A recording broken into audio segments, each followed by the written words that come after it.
Hello everybody, welcome back to another video. This video there's a lot of awareness issues in this particular video, which I'm doing my best to highlight, and what the people could actually do better. Even courtesy involved would help. We're all trying to get from A to B, aren't we?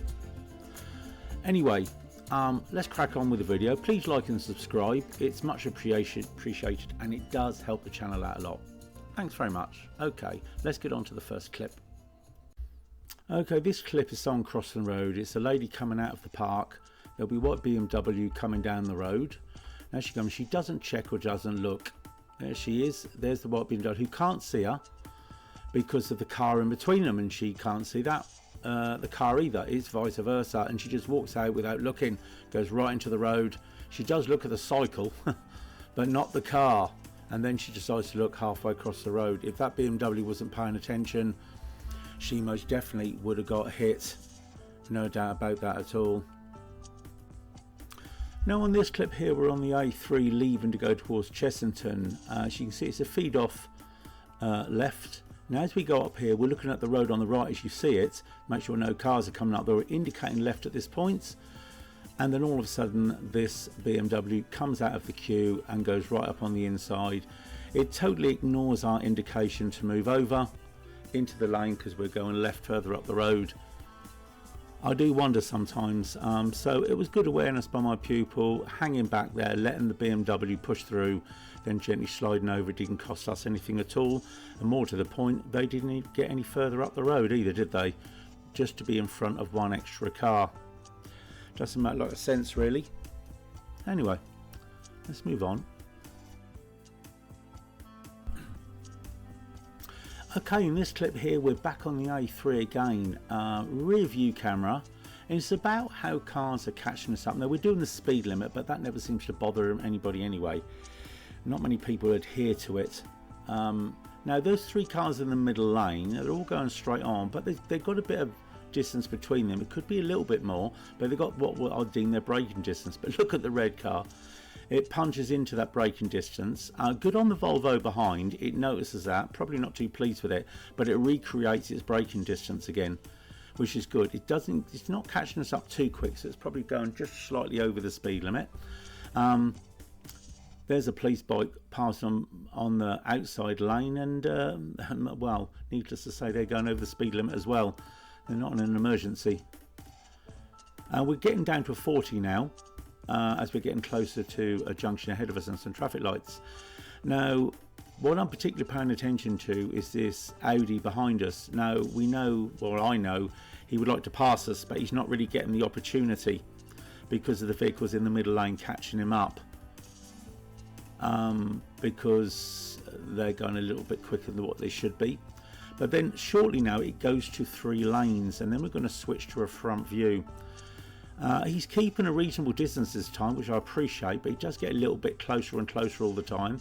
Realises he's going to go to 3 lanes, so he will then pass us, and then you'll get a front view, and then he really accelerates after that. Why? Because he really wants to make the green light, as does that van there with a vehicle on top. Little look at the front so you get a better perspective on approach to the traffic lights. You know that silver car Audi is behind us. And as we're approaching, we're slipping to the left lane because we're going left at the lights, so we get over nicely. Now you'll see the Audi shoot up, wants to make the green light quite quick there. That would have changed, but why the 2 lanes? They're going straight on. Stick in your lane. There could have been anything approaching on the left lane, could have been a motorbike. Anyway, as we go around and leave the A3, we are faced with yet another Audi. Going out from behind everybody else into a lane that doesn't exist on a bend.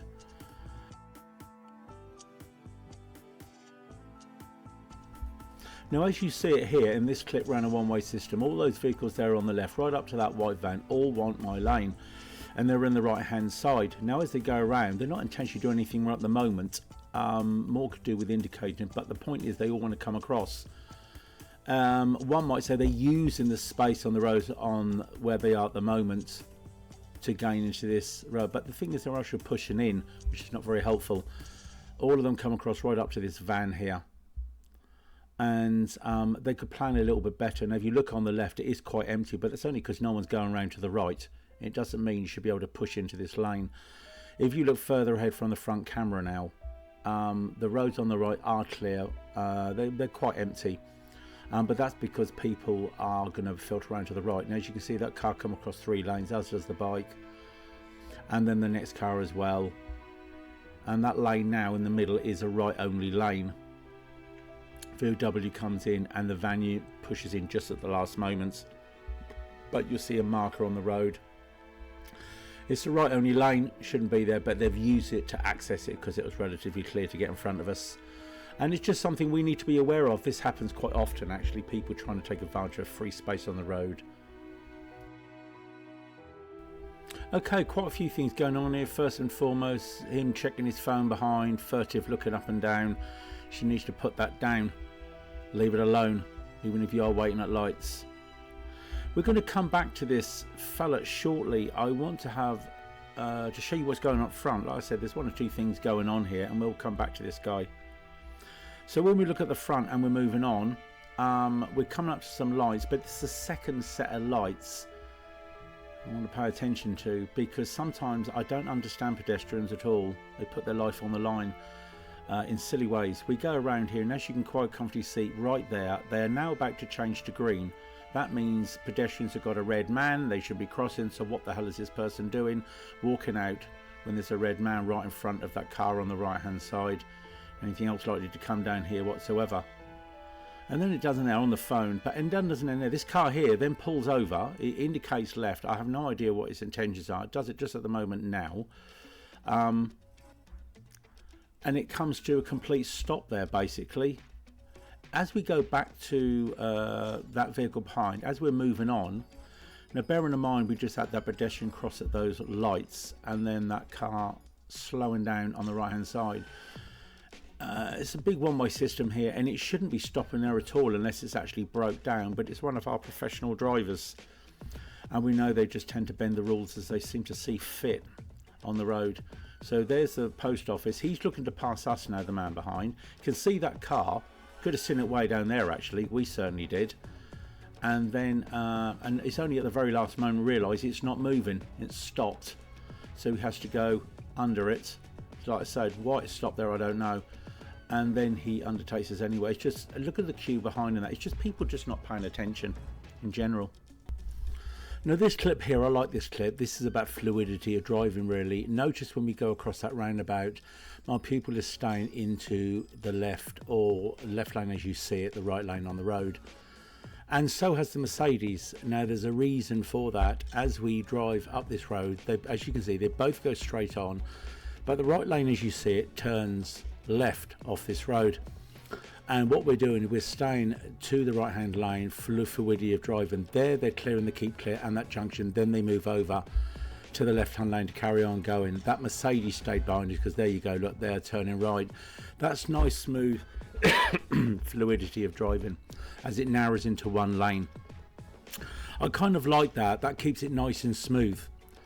If we're looking at the front now, you can see as we go into 2 lanes off the roundabout, you can see we're in the right hand lane and both lanes go straight on. That Mercedes on the left is actually going straight on as well. They scoot here and they just pinch in front of the bus. It doesn't really matter. Both lanes go straight on, so it's no real big deal. But what I'm talking about by fluidity, cheeky little learner car there going up on the left hand side. They have no intention to turn on the left. We now move over to the left hand side.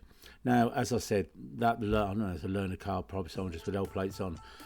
They didn't do anything wrong, but I like the way the fluidity of my pupil used both lanes there to keep things flowing nicely and to keep out of bother. And I thought that was quite good actually. Now this clip here is in Kingston again actually. It's a roundabout the other side of the river. All those cars that are coming up on the right hand side, they technically should be filtering left at the roundabout, but they don't.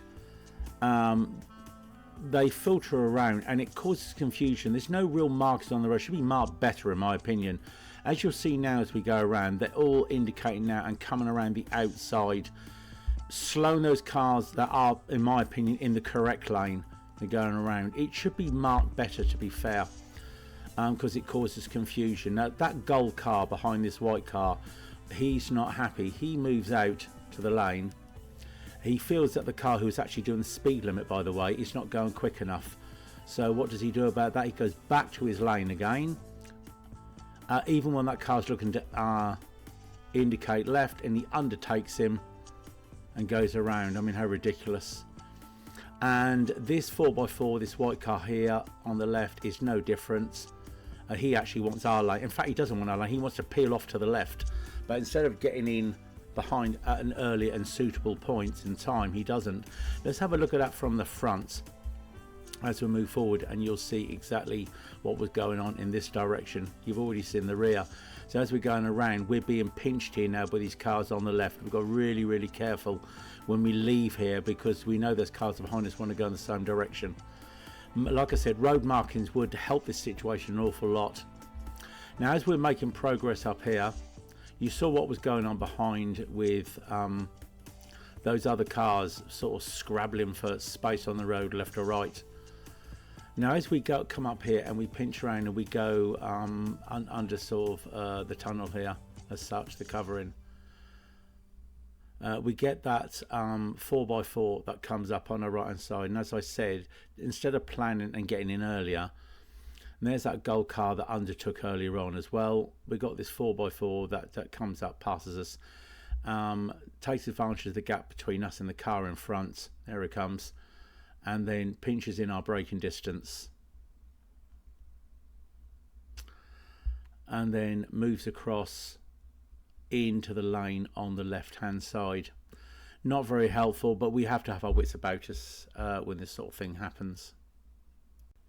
Okay guys, thank you very much for watching. I very much appreciate you tuning into my channel and watching my video. Please like and subscribe. You know very much how it helps the channel and helps promote it too. And I look very much forward to seeing you on the next one. Keep safe and drive safe. Bye bye for now.